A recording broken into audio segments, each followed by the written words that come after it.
सोमेश्वर येथे पुलावरून उडी घेत विवाहितेची आत्महत्या।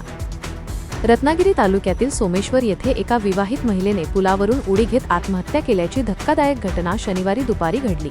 रमिजा इफ्तिकार हुशे, वय 38, राहणार सोमेश्वर, रत्नागिरी असे मृत महिलेचे नाव आहे। मिळालेल्या माहितीनुसार संबंधित महिला बेपत्ता असल्याची तक्रार तिच्या नातेवाईकांनी शनिवारी सकाळी रत्नागिरी ग्रामीण पोलीस ठाण्यात दाखल केली होती। त्यानंतर पोलीस तिचा शोध घेत होते। दरम्यान सोमेश्वर येथील पुलावर महिलेची ओढणी आणि चप्पल आढळून आल्याने नागरिकांनी पोलिसांना माहिती दिली। माहिती मिळताच पोलिसांनी घटनास्थळी धाव घेत ग्रामस्थ व नातेवाईकांच्या मदतीने परिसरात शोध मोहीम सुरू केली। अखेर काही वेळानंतर नदीपात्रात महिलेचा मृतदेह आढळून आला। मृतदेह शवविच्छेदनासाठी पाठविण्यात आला असून पुढील तपास सुरू आहे।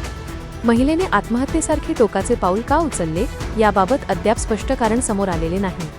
या घटनेमुळे परिसरात हळहळ व्यक्त होत असून विविध चर्चांना उधाण आले आहे। दरम्यान आत्महत्येमागील नेमके कारण शोधण्यासाठी रत्नागिरी ग्रामीण पोलीस अधिक तपास करीत आहेत।